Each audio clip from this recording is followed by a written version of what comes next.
All right, guys, here we go, man. We can get right into it. How to do establish wall sections for stud structural buildings, right? So again, the concept I told you about last week is like showing you how to don't wait around for the foreman to show you what to do next. All you had to do is literally look at the floors. When you look at the floors, it's already shot up already with the joists. That just indicates where you're exactly going to put 2x4s to sort of stacks. Everything stacks, right? So in this case here, you get to maybe the east or west elevation where there's no there's no floor joists. So everything's running actually perpendicular to parallel to the band board. So this is the band board here. The joists are running like this, right? That's in the front. But on the side of the building, everything's running down parallel to that band board itself. So your joists are running like this. Well, you cannot, it's not shot up this way like you would see anywhere else.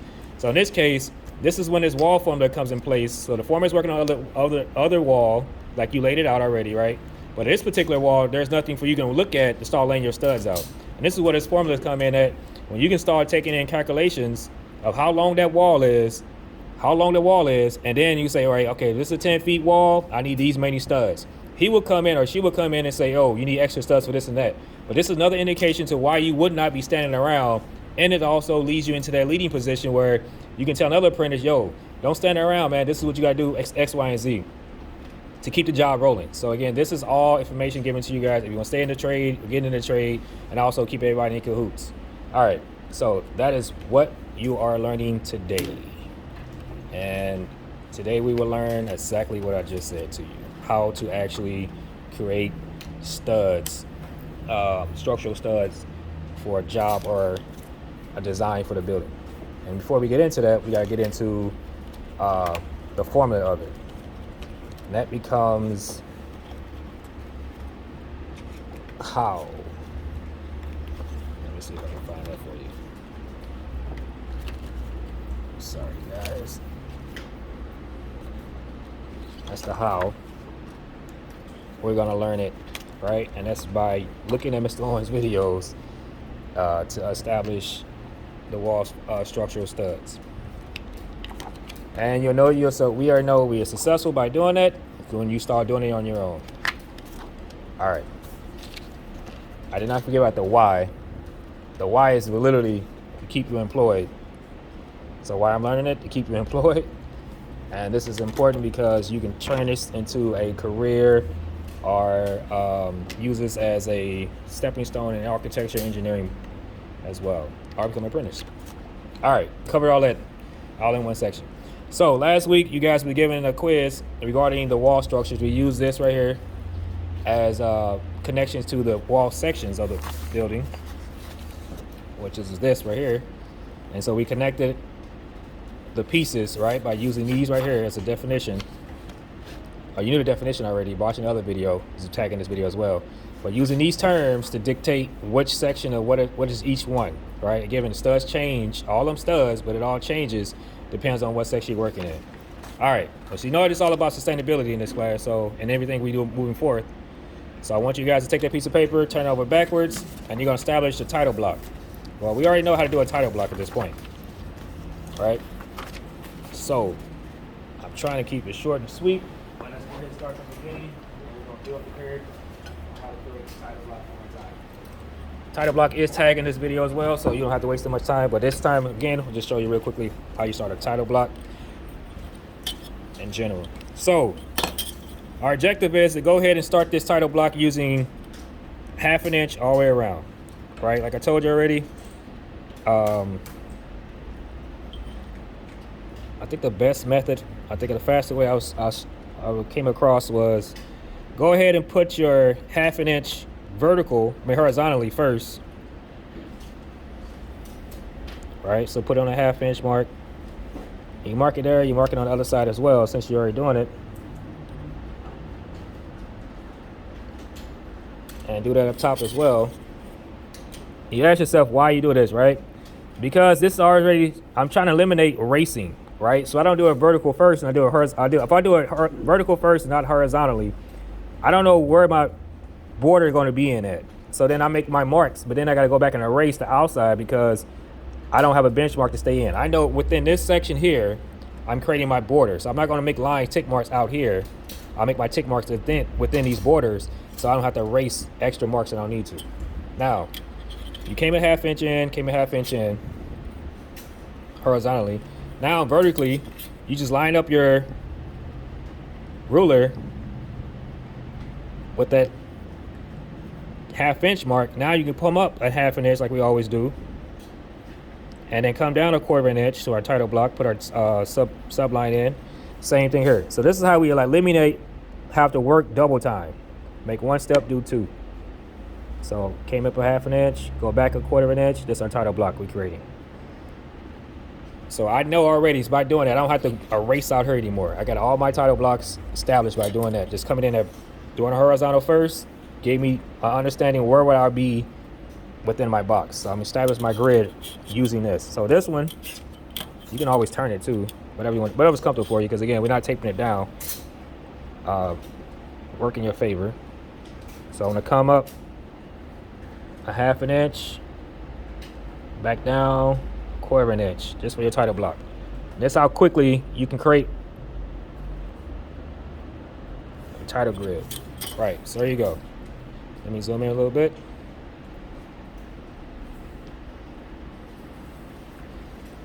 Again, I came in a ½ inch first on my horizontals on both ends. Then I came up a ½ inch for my grid itself, and I came back a ¼ inch for my subtitles and everything else goes in there. That's all it was. And that's the faster way. Again, more you do this, the faster you'll find what's best for you. So what I'm doing might not be as efficient for you, but again, that's okay, because you can take these concepts and run with it. That's the whole purpose of this. Find out techniques, but you have to do it consecutively. I would say pretty much every day. I'll help you do that. All right, so then basically go from there and start connecting the outside parameters. You can go as far as the ¼ inch mark, all the way down to the ¼ inch mark, because it's already established there. So we're not gonna kill any birds in this process, but you are gonna make some tofu by doing this.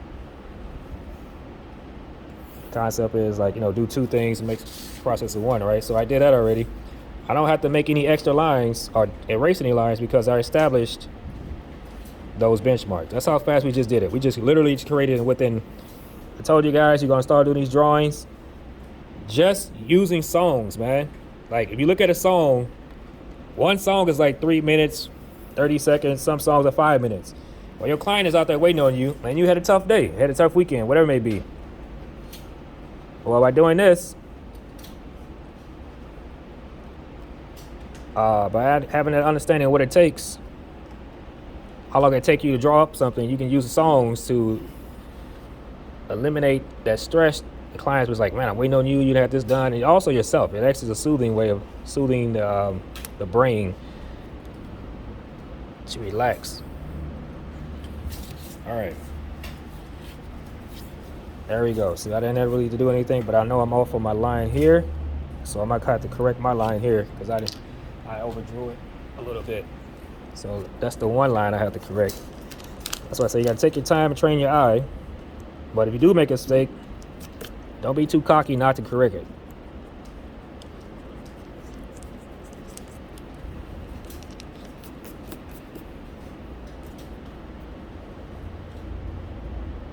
Let me just do this real quick.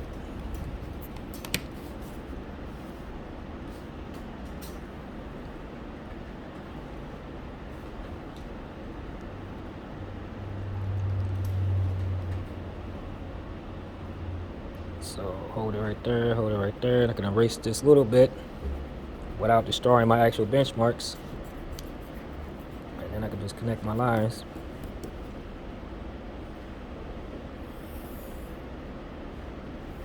Like that.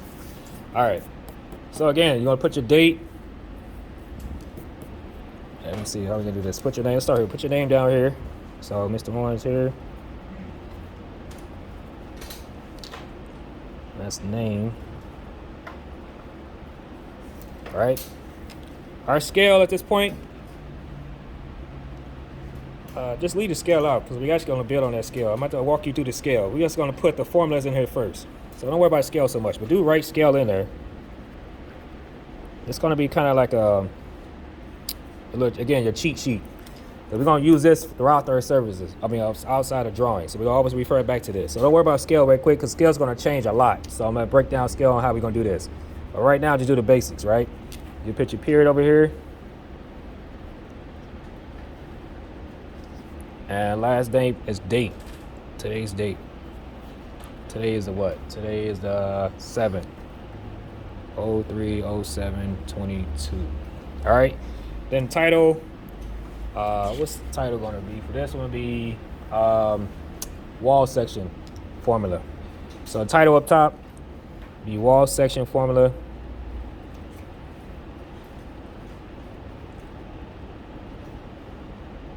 Did I put that down? Yep. Formula.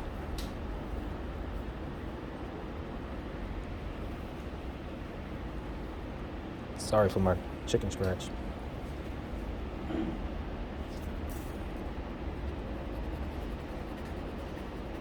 That's the formula you're going to use. And this is going to pretty much, again, formula. It's going to what you're going to use throughout your drawing. So whenever you're having a hard time processing it, you're going to use this as the process, as getting you guys going. All right, so we got this much done already. Again, we just took not even about 2 minutes of that, if you think about it, to set this grid up without doing all the racing parts. That's how quicker it gets, right? All right, so last week, man, again, I've talked to you guys about how to create a wall formula in itself.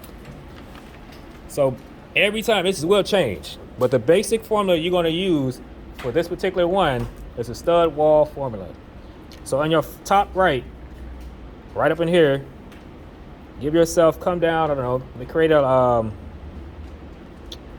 trying to give you enough room to write, but also equally space this thing in. So let me give you a number up top to come down. Let's make a box for yourself up here. From that title, come down an inch, come down 2 inches, and then over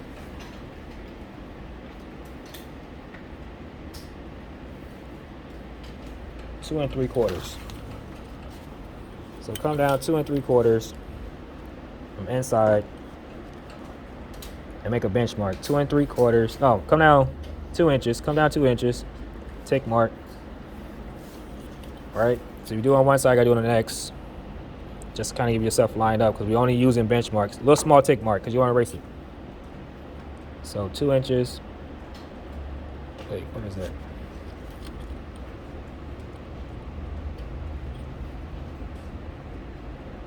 Yeah, come down 2 inches. I'll erase this one. I messed up on that.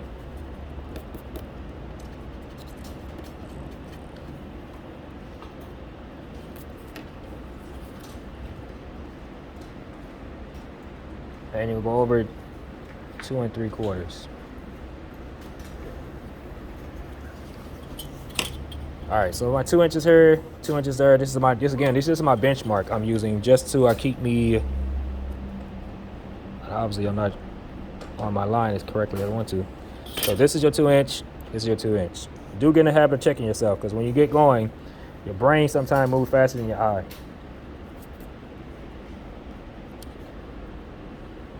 Now this is only just so I can draw a box, our formula box.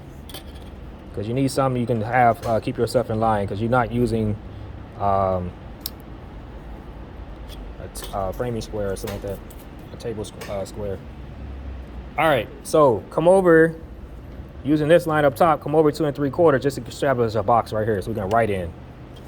And you gotta be careful how, if you're heavy-handed and you write pretty big, this will help you not do such. 2 3/4, mark right here, put a little dot there.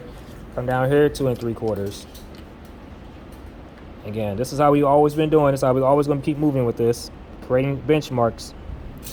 All right, so now connect your box. Just that small box right in this corner right here by using these benchmarks.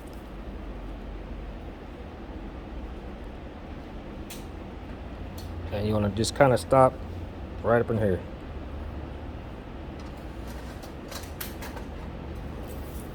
This is where our formula gonna go in. Oop.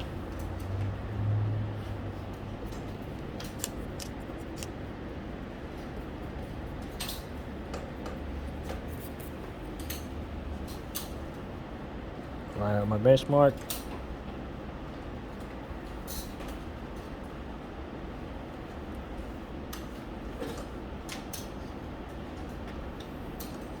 All right. Now you're gonna try to squeeze all this in this little small box.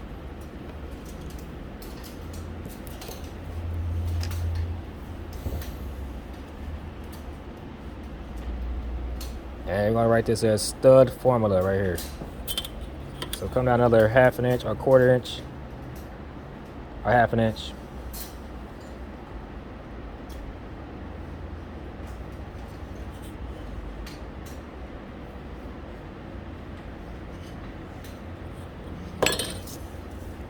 And put your title in there.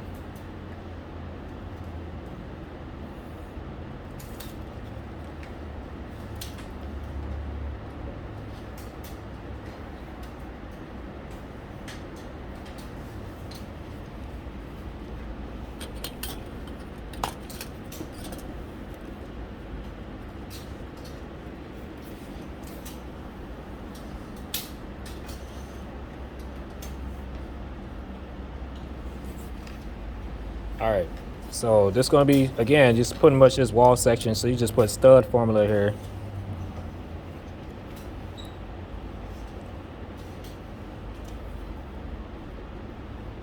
Or stud wall formula.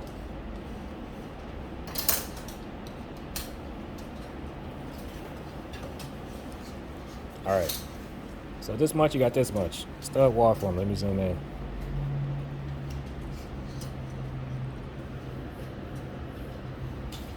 Stud wall formula. All right, let's get right into it. All right, so the stud wall formula is just like this. So you want to write this down: 16 OC. Let me zoom in when I do this.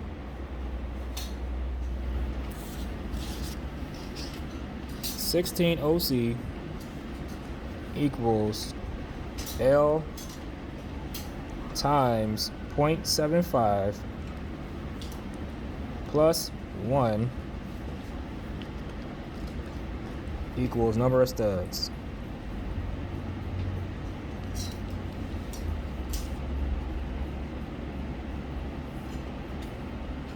See, I have a hard time already writing small. Equals number of studs. So 16 on center equals length times 0.75 plus 1 equals number of studs. That's what you should have.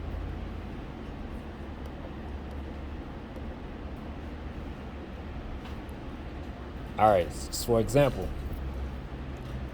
we'll put PEX right there for example.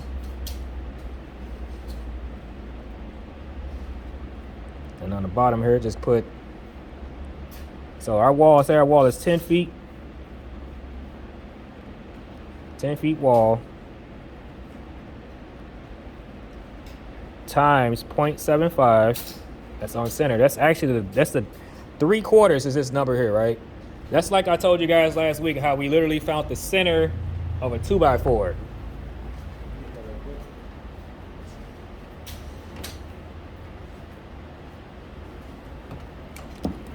That goes back to this. That's that 3/4 mark I was telling you. If you lay this out on 15 1/4, it's gonna land exactly 16 right there on center. There's a video connected to that as well. I talked about it last week.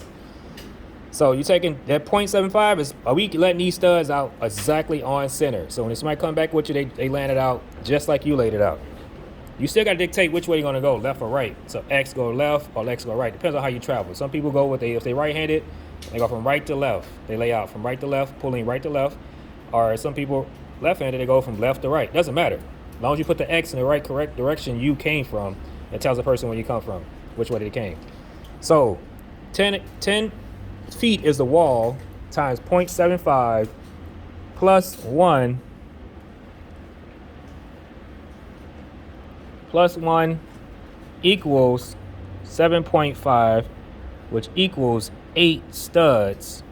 Because we know by decimal, the information, the fraction, whatever decimal point after the fraction is above 5 or 5 or above, you got to round up. Just rule of thumb. Equals 0.75. So it came out to be 0.75.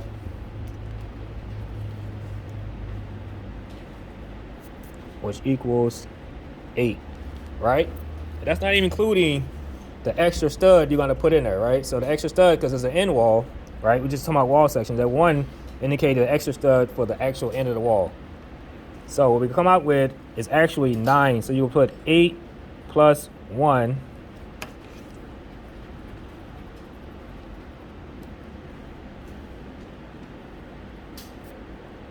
equals 9 studs. I'll just zoom in. Hold on, make sure I write this correctly.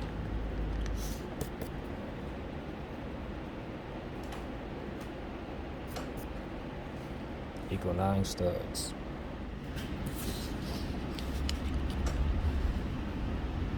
And this is the common stud. This is a layout you use. This can change. This 16 on center can change. It might be 22. 24 inches on center. Not 22, 24 on center. You're talking about, like, you might do, it's also you can apply this also for the roof truss, when you laying out your roof truss.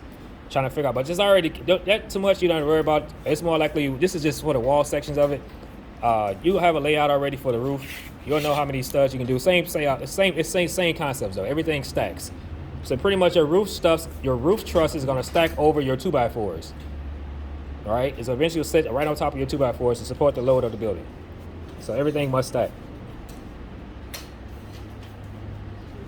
All right, so we got that much, right?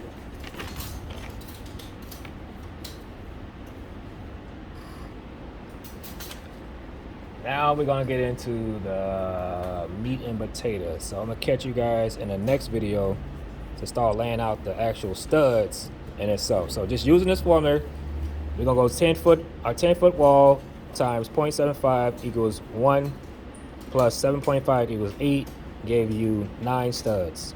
That's a stud formula. And we just reused the paper we already had from last week. All right. So stay tuned to the next one, guys. Again, if you like, subscribe, hit the like button, smash button, how you guys want to call it. And there will be more videos of this wall sections.